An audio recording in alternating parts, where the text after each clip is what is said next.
It's time for a Damn Good Marketing Podcast. I'm your host, Shelby Clement. From corporate executive to CEO to entrepreneur and the founder of Damn Good Marketing Live, this podcast is all about digital marketing, building a business you love, and creating a brand that's authentic to who you are. So if you're ready for honest, raw marketing conversations that you will not find anywhere else, let's freaking get it. I have my friend Destiny here. Y'all, they have built such a monster of a freaking business, and we're going to dive into it about the importance of trusting yourself, taking a risk, building it, marketing, all of the things. Thank you so much for being here. I'm so excited. Thank you for having me. I know our small little chat before, which was supposed to be just a few minutes, turned into like way too long, but it was just, we both have such cool stories that I think we just Yes. need to share with everybody. So, I know. And especially like when you are just like minded and you finally find somebody that you can connect with on like a different level and they actually understand like what it's like to build a business or go through the highs and yep. lows or how to put yourself in different rooms or invest in yourself and like all these things. I think it's just such a beautiful thing. So what I want you to do first and foremost is tell us a little bit about where y'all are right now. Like what's going on? Who are you? Your husband? Grit grind? Tell me everything. Yeah, so my husband and I built a coffee franchise brand it's been a little bit over a year. So it has happened really organically and really, really quickly. We both never had a passion or a background Yeah. in coffee at all. My background is in brand photography and marketing, and his is like health and safety, something really boring. Yeah. And so, um, and so we just have a passion for just being an entrepreneur. And we know that just having a 9 to 5 is not going to get us the lifestyle that we want, that we have to make sure our money makes us money. And so we wanted to figure out how to invest our money that we had, and eventually just have that lifestyle of freedom, really. Um, there's different things that are important to everyone. Some it's a degree, some it's a title. For us, it's freedom, the freedom to do what we want with whoever we want, whenever we want. And we know that the only way to do that is to try and figure out how to have financial freedom. So. Yes. Where did it place on y'all's heart where it was like coffee? Like, holy shit, like this is what route we're going? Because obviously that just came out of left field. Yeah, so we are actually from Mississippi, and we have traveled. I mean, we've lived in Omaha, Nebraska, downtown Houston. We're very kind of cultured. We're from a small little town in the Kill in Mississippi. If you passed it and blinked, you'd never see it. So we've Yeah. lived in bigger cities, smaller cities, and my husband would always travel for work. And the first thing we'd do whenever he hit the ground is look for a coffee shop. Well, we moved to this small little rural town in Alabama called Op. It's about 6,000 people, and they didn't have a coffee Wow. shop. Beautiful, cute little downtown, but no coffee shop, or really no thriving businesses downtown either. And so we lived there for about 3 years, and on the back burner, we were just really into saving and reinvesting, and we were big into real estate. And this was right after COVID, where there wasn't a lot of homes on the market to Yeah. take that little nest egg that we've been building over the last 4 or 5 years and reinvest into what typically would be a house to flip, go in and redo, and then try and accumulate a little bit of that, cash flow for a house. Yeah. So we had this nest egg. We were in op for about 3 years, and we're like, where can we put this? It was about $35,000. Where can we put it that we can reinvest? Because it just sitting in my bank account wasn't doing anything for me. Right, right. Um, and so we started running numbers. My husband's very analytical, very left brain. Yeah. I'm very right brain. I'm like, I can see it, all the Yeah. things. And he's like, I don't see it. I'm like, just trust the process. Yeah. And I was like, make the numbers work. Let's do some studying and see what the trends are in coffee. And we started playing with food trucks. And I was like, I really don't want to be in a food truck. Like, I Yeah. don't want to flip burgers or make tacos. And I was like, we need a coffee shop.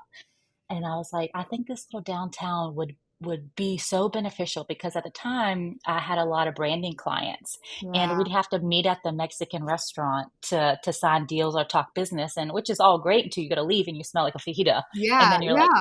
you're like, oh snap. So I know our community needed a hub that we can meet. I mean, that's what every small town coffee shop was, but like any other husband, he's like, well, we're balling on a budget. And so we were Yeah. trying to figure out how we can prove our concept without dumping in $100,000 that we didn't even have Yeah. into a coffee shop. So we started in a little mobile coffee trailer.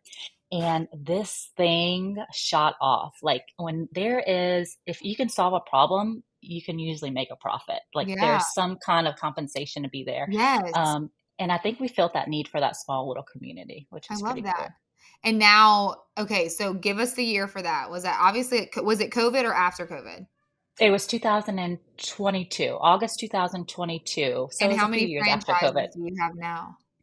So first day to open to the public was August 2022. 6 months later, we signed our first. It used to be licensing deals, and they used to just kind of license our name and stuff like that. And then we quickly realized that we wanted to be able to hold that brand integrity and keep all the brand standards that we were working so hard to create. And Yes. you have to create a franchise to do that. Yeah. And so within man 6 months, we had our first franchise, which was Jordan, which just happened to be our hometown in the Kill, which was like full Which circle is for us. so weird It because was we played so AAU together, and it's so weird that we all connect. And if you don't know what AAU, well, we played basketball together in New basketball, Orleans, yeah. which is so crazy. But keep going. Which I know it's full circle, and it's amazing that they know her, and then somehow they're like, "How is Destiny tied into this too?" And Yes. it's beautiful. So, and then 6 months fast forward, she opened her brick and mortar, and I mean, we are a year and 10 months into this, and we have 10 franchisees. We Hell personally yes. only own two, but we have beautiful owner operators that just believe in what we're creating, and I mean, we're creating a community. We're very Yes. picky about who we choose. We tell a story, and we're just everyone who comes to the table is bringing their own unique strengths. We stay in our own lanes, and we're just growing. It's pretty cool. That is so amazing. So basically, you took something that was scary and you Hmm. invested, and then you watched it blossom because you found the need that community needed, and like, look at you now. Holy It's shit. wild. If you'd have told me 5 years ago that Destiny, you'd own a coffee shop or coffee franchise, I'd have laughed at your face because 2 years ago I never drank coffee in my life. Never made Isn't that coffee. so crazy It's how this works? wild. It It's is, so yeah. crazy how that works, and I love that, like, you investing in yourself and what you love, and you knew that you wanted to invest in some sort of thing because obviously you and your husband have been having this nest egg of, like, something to, like, okay, it's gonna go into real estate. Well, obviously, COVID happened, God had other plans, and he was like, "No, Yeah. where are we gonna pivot?" And now it's a coffee shop.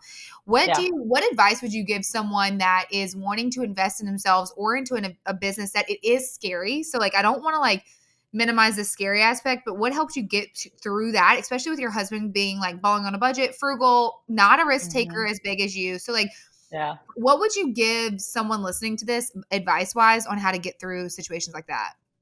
Yeah, so we do research beyond. So we always come up with exit strategies. So although our risk tolerance is very, very high, like we Mhm. like to think that we will roll the dice on anything, and that does come from our past. We have built businesses or even just our life, and we've lost everything. And so we're not scared to kind of roll the dice because we know and we've seen God work that if we are at rock bottom, we it's possible for us to be able to build it all back. So Yeah. our risk tolerance is higher than your average person, but other than that, we always do research. Like in my husband's head, he said, "Okay, I like the way this is going. We can't do the brick and mortar. We could do something mobile. We could invest a little bit smaller. But what if?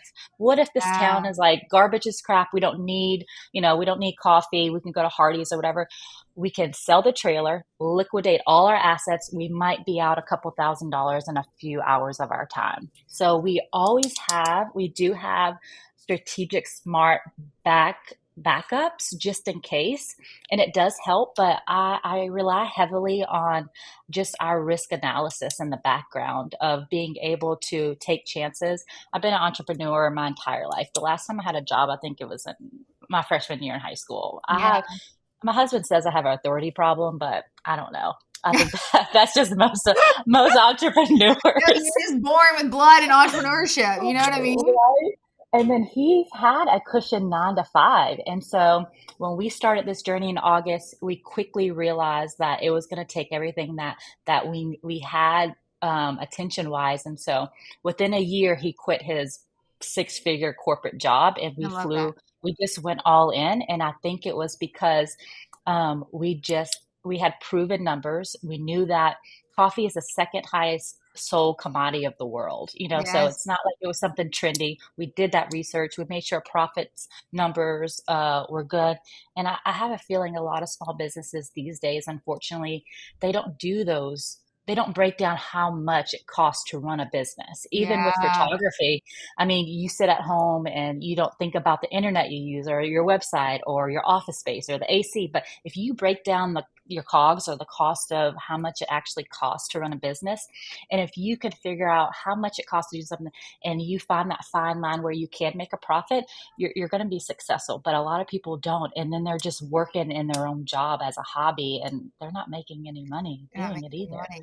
And then they're gonna get burnt out and they're gonna be like, what the hell am I even doing? And it's gonna fail and burn to the ground anyway because they're so done. Okay. Yeah. I want to bring a light in onto how confident are you that the fact that you had a branding and marketing background to build this story and to build the vision that it has helped you get to where you are today? Like you have this many franchisees. Obviously, they didn't hear about you just because like the wind passed in one way or the other. But like, you know what I mean? Like give a little insight on like the importance of, marketing your business in a way that's storytelling and compelling where people want to be a part of this, what you're calling a community. Yeah. So even if you talk about the franchisees who bought into what we're doing, but even customers, Eric will tell you any day of the week that he's riding my coattail because of my branding background. And every single franchisee who has signed has mentioned some sort of the marketing or the branding or they just feel connected to us before they even meet us. And that all has Yeah. to do with your branding and I mean, everything from your color palette to your fonts, but besides that, the story that you're telling and the people, the emotions that you're trying to evoke to draw people in.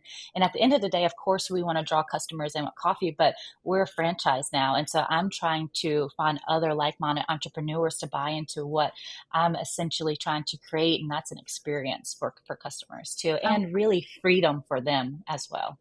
I love that. And I think that you build such a powerful brand. And y'all, literally, if you don't know her, one, go follow her, obviously, and we'll put everything in the show notes. But two is you are now hired to go.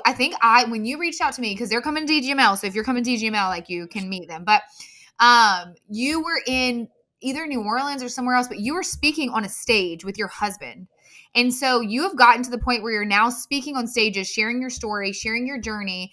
Can you give us a little insight to if you would have asked you 5 years ago, would you have said, oh my God, I'd be speaking on stages too? Because like, she's not just a boss babe where like you're building this franchise, you're building this story, you're building this brand, you have photography too background, all this stuff. Now you're on stages where you're like, no, we have such a proven concept that we want to share it with the world. And this is how I'm Yeah. doing it. So can you give Yeah. us a little light on how you got to that space? Yeah, we are just to the point in our life where we are never withholding anything. Like if we believe full force, if you just put stuff out, it's going to come back to you. And so Eric and I live a life of generosity and we give. We have so many platforms, TikTok, where we just literally go through all our pain points that we have went through the last 2 years and share it freely to people who are inspiring to open up their own coffee trailer or coffee shop. And it has Yeah. just flowed into this beautiful organic opportunity after opportunity. So we get to speak at Coffee Fest, which is the coffee convention of coffee conventions, and I've only been in coffee 2 years. So I'm next to someone, or just got put on a stage after someone who's been in the coffee industry for 30 years. Like, Yeah. how does that happen? That How doesn't just happen. cool. You're Yeah, walking in your purpose fully at this point because otherwise, like when you try to make sense of it, it will not make sense. It's only the full purpose that you were created for that you're now living because it yeah, has that gives me happened. goosebumps. I know it's happening so fast and you're literally on a rocket ship because when you are walking in your purpose of what God gave you, you truly will get on a rocket ship because you now are fully 1000% being authentically you and in the purpose you were built for. So Yeah. I And love that for you. people ask us all the time how, and I'm like, sit down because it's not an easy answer. It's so Yes. complex and it's so micro decisions. So many small things. I mean, Eric reached out to the reason I'm on the platform is because Eric reached out. I mean, I think we've been in a coffee maybe 3 or 4 months and he filled out a speaker application. And I'm like, are you crazy? Like, Eric, we don't know anything. He's like, all they could say is no. And they I said love yes. Eric And for here this. we are. We've flown to New York and spoke there, LA next month. Like, it's insane the opportunities, but you have to, like you said earlier, you have to bet on yourself. Like you have to be willing to take that chance. And it's crazy because every chance that we've taken, it has not let us down. It's almost like the universe is like, if you're willing to work and put some grit and grind into it, then I'm not going to tell you no. And it's all gas, no break for the last almost 2 years. I It's love that for wild. you because it's so true. Because like even though like people might see you on social media and it's very perfectly not perfectly curated, but really kind of is like you're building a brand. It looks a certain way, it feels a certain way, it is a certain way. That unless you get to know Destiny, obviously, and her husband, like you're not going to know really the grit that goes behind it. And so a lot of times what people say is they see us on social and they're like, it looks so easy. You're making it look so easy. But when they ask you, how did you get to where you are? It's like, no, let's have a conversation about the time I did hit rock bottom or I was trying out these different types of entrepreneurship and it did fail, where then now I've learned to have an exit plan, or I know that we're okay if we do fail. So if you're listening to this, like these are two entrepreneurs that are someone that will, first off, I would say I'm resilient. I'm pretty sure just knowing her for a little minute is she's resilient too. But like the thing is, like entrepreneurship is not easy. But if it's on your heart and you've been thinking about it and weighing on you and you prayed about it and it's something that you want to try, I will tell you to lace up your boots and it's time to grind. Because like truly, and correct me if I'm wrong, it's not the easiest journey, but it's the most fulfilling and worthy journey that you will ever be on. All right, guys, I want to take a moment to give a huge thank you to all of our sponsors for DGML. Hallware Wellness and Aesthetics, Emma's Shoes and Accessories, Michelle's and Ledoux Orthodontics, The Beauty Bar, Let's Make Plans, Shelby Clement Marketing, Connie's Impressions, shout out parents, Heather Lato Photography, Haven Flower Farms, Woodlake Addiction Recovery, Lettuce Media, Arena Collective, The Neat Method, Career Dental, Vet Naturally, Kinder Diaz and Associates, The One Pop Mama, Ellen H. Holmes, Contemporary Baby, and Shannon Fowler with Ironbridge Wealth Counsel. It's the hardest thing that I've ever did in my life. And it's the only thing that I've ever known though. And so it's my husband and I live by this quote, and it is growth and comfort can never coexist. And Yes. so we're kind of, I'll say it again because it's so good. Yes. Growth and comfort can never coexist. And we're almost broken by default. But if we're sitting in our recliners watching TV, we're like, we're not growing. And if you're not growing, you're stagnant. And so it's always a new project. It's always, whether it's self-development or we're really big in the fitness, or if it's just, these side projects, or if it's coffee or helping someone else grow, all our franchisees, it's nonstop. And if we sit still, we're like, man, we're not growing. What's up? We're twiddling our thumbs. So yeah. yeah. Okay, wait. I want you to talk about, because I do know this about you as well. Because when we talked, y'all, it really was like supposed to be like I'm pretty sure it was like a 30-minute. We ended up like talking like for an hour or so, and it was just a really good conversation. Because when you do get around like-minded humans, and like whether you are doing the same business or you're not doing the same business, whatever it is, like we are able to like really just like jive together and really push ourselves. And so like I learned about you is like you're investing in yourself for personal development and business development for you and Eric, and like y'all are in masterminds and you've put yourself in rooms. Can you touch on the importance and like how you've seen the needle move as the moment you started actually doing that for your business? Oh man, yeah. So last year my husband, he found this mastermind, and it was like a live before we even got into the mastermind, or I think we had to be accepted, so you had to fill out an application and kind of go through an interview kind Yeah. of thing. It was like in September, and he's like, we need to fly out next week. He's like, I don't know what it is, but I just want to put myself in this room with these people that I inspire to be, or that are doing things that I want to do. I was like, you're crazy, but let's go.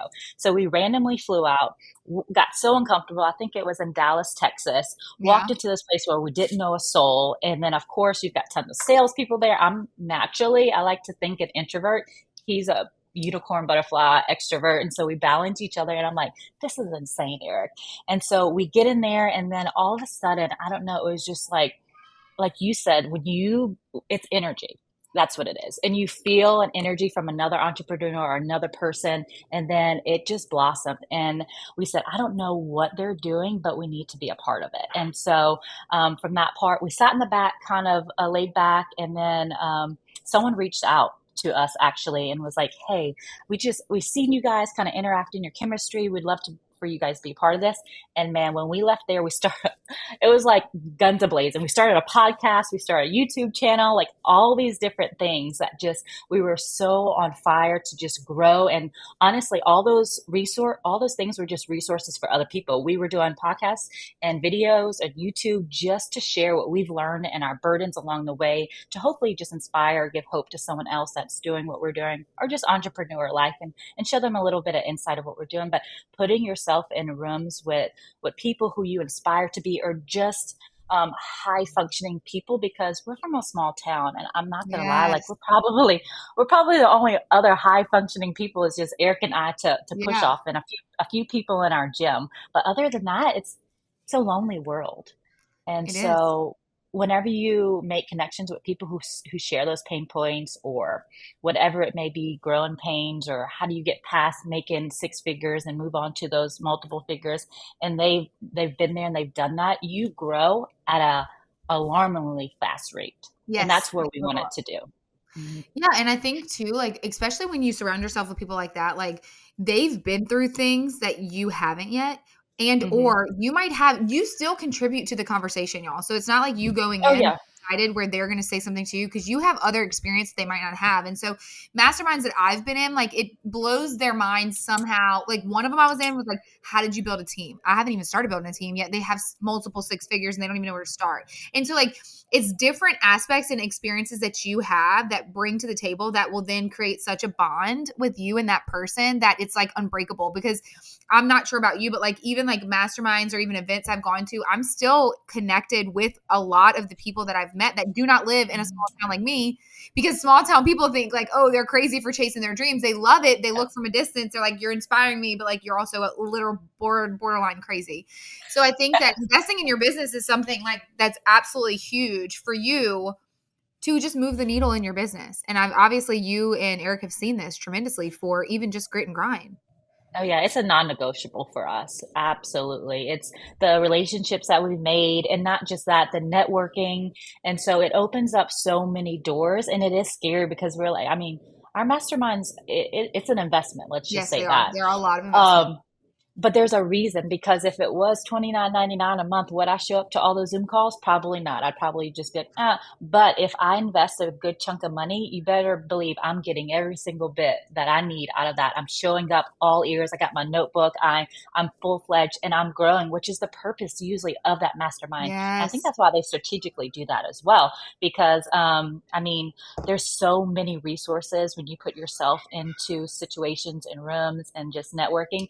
And we honestly, from that mastermind, from that, we went to that mastermind last September in Dallas. We flew out to Utah in October, and we signed a deal in November for our Utah location because we got uncomfortable and put ourselves in that room. Boom. I know. And If so that we doesn't just, inspire you guys, like I don't know what will at this point. Like truly, like that is see, right place, right time, building those connections. yep, yep, that's all it is. I think that Getting uncomfortable. I think what people think too, and like what I'm like experiencing too, Destiny, is this is if you're going to invest in yourself and put yourself in rooms that will move the needle, it is going to be an investment. It's not going to be something cheap. And the reason why it's an investment for you to make is because you want to be in the room with people that are one step ahead of you or that can help you or that are like minded with you, that are on a trajectory that you're on. You're not going to want to be the smartest person in that room. So there's a No, reason strategically why they're putting it at $25,000 or more, whatever you're investing in your business for that aspect and that mastermind, and do exactly what she said. As you're in that mastermind or whatever you're in or in that room, like go in there with like objectives and tangible things that you want to get out of it. Okay, in 6 months, I want to get this. Or if you're going to an event, at this event, I want to make sure I have 5 new connections. How can I help them? How can they help me? Those things, and then follow up with them after. Because if you meet the right people in these rooms, I promise you, they might even beat you at the follow up, but like they want to lean on you just as much as you want to lean on them. And so I think that that's like so huge. But coming from a small town, how hard is it to convince people truly to invest in their business because they're so scared of that investment? yeah, it's extremely hard because, I mean, at the end of the day, you're not only worried about what other people think, and then your family's usually in your ear as well. And so, but I've bet on myself, and I've come out shiny and glossy every single time. So if Yeah. I'm going to roll it and bet on myself, I know because I'm going to outwork anybody. Yeah. And typically we're our own worst kind of enemy too. So Yes. we can get in our head quite often. And so usually if it scares the heck out of me, I'm going to do it. Like, Yes. because I go back to, in my head, I'm like, growth and comfort can never coexist. Like, Yes. and so, if I'm scared to death, typically I'm in the right place for growth, Yes. I love that. 1000%. Okay, as we wrap up this episode, I want to talk about what has social media done for your business, do you think? Like, do you feel like you could be where you are without the grind of social? Or like, where's your mindset with when social comes into play when you're building a personal brand and a business? Yeah, and so this is such a two-edged sword for me because I love and hate social media at the same time. Mm-hmm. I know that it has allowed me to control my storyline, and it's very, very important to our brand, whether it's a personal, even when I did photography or now with Grit and Grind.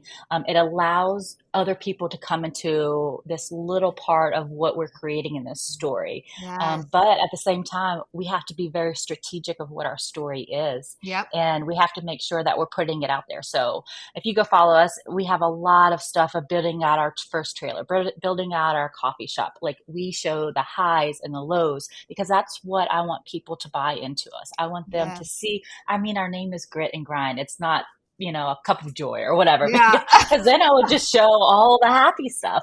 But they come and they're attracted to what we're creating, even just from our name. Yeah. And I mean, they expect to see a little bit of the dirt work and the crying because we got told no for my health inspection for the 17th time, or Yeah. all of a sudden now we got to put a $5,000, grease trap in Yeah. randomly because someone else is having a bad day. But it's the highs and lows. And so, but social media has been a beautiful resource for us to be able to build that narrative Yep. and control it, and just show people the beautiful side of just really the American dream of owning your own business, Yeah. making your own hours, although it is, like I said, it's the hardest thing we've ever did. And we try not to sugarcoat it. And we get inquiries daily about opening a franchise. I said, we make this look way too easy, guys. We got Yeah. to start, we got to Yeah. start Yeah. some more action into this. But it has played a huge part. And I knew that from the get-go because of my personal brand and my photography side. Yeah. I mean, that's what I did every day. I helped other entrepreneurs or small businesses create content to draw in their ideal client, not just Yeah. any customer, but their ideal client, and niche down into that. And so when I built our coffee brand, I had my ideal avatar. I knew who I wanted. I wanted an entrepreneur who was tired of sitting at home working in their home office, come to my coffee shop, work a little bit, maybe have a deal come in, and they kind of talk and sign some deals, Yeah. grow either business or spiritual. And so I knew who my ideal customer was. And my ideal customer isn't everybody. Like, Yep. I have a specific demographic, and some of them go to Hardee's and get a 67-cent of Citizen discount coffee. And that's Yes. okay. That's not That's my not your ideal person. customer. And Yeah. I'm so okay with who I am in my life right now that, I mean, we always say coffee shops are like churches. There is Yeah. one on every corner, but Yes. your vibe attracts your tribe. And that's like any industry, even with brand photography. I wasn't the only photographer, but I did niche down to branding, but I wasn't, at the end of the day, the only branding photographer. But if you go out and you make those connections and you're relatable and someone sees you, they're going to want your business. And you have to Yes. make sure that you're not only on social media, telling your story, but you're also in the thick of it. We are in the community. My son doesn't even play baseball or football, but we are at local high school games, just sitting down in the bleachers, connecting, letting people vibe check us. And we're more approachable. Our coffee shops are more approachable now because they've made those connections with our brand and seen our brand a few times. And I think it's like someone has to see your brand like 7 times 7 before they times. even 7 times before yeah. they even commit, like, to even, like, talking to you, looking at it, walking in the room, like, Yeah. whatever. Like, yes. So you see me in Walmart with my cup, that's 3 right there. 1, Like, 2, because 3. You only it need it never, 7 times, we're halfway there. Yeah. I love that. Well, I'm excited. Okay, so tell everybody, if you're listening, you want a franchise, we can put the link in the show notes below. But tell For everybody sure. where they can find you. Yeah, just give us a spill on how they can work with you, how they can find you. Our website has a little bit of everything, whether you want to just dive deep into what we do, who we are, or order a coffee from one of our 10 locations. And it's Love going to be that. gritandgrind.coffee. Social media is coffee / Facebook, Instagram, TikTok. We're on all those platforms. So TikTok has beautiful curated feed of nothing but education. Even if you're not interested in opening up a coffee shop, after you watch that, you're going to be like, I don't know why I'm here, but it's fun to see the process that Yeah. people do. Well, yeah. And then, of course, Facebook is information where our weekly whereabouts are, all the cool drinks that were coming. And Instagram it's a beautiful display of our story. So you Yeah. can kind of pick and choose which way you want to go with us. But we would Okay. love, love, love for you to reach out and just say hey. And if you're interested in opening up a grit and grind or just being a little beacon in your community, then definitely hit us up. We That's got so we got awesome. you covered. Well, thank you so much for being here. I appreciate Thank it. you. Guys, if you love this episode, please comment, like, share, leave us a review. And until next time, let's freaking get it. And that's a wrap on another episode of Damn Good Marketing Podcast. Thank you all so much for being here. Make sure you comment, review, share it with a friend. Come back next week. And until next time, let's freaking get it.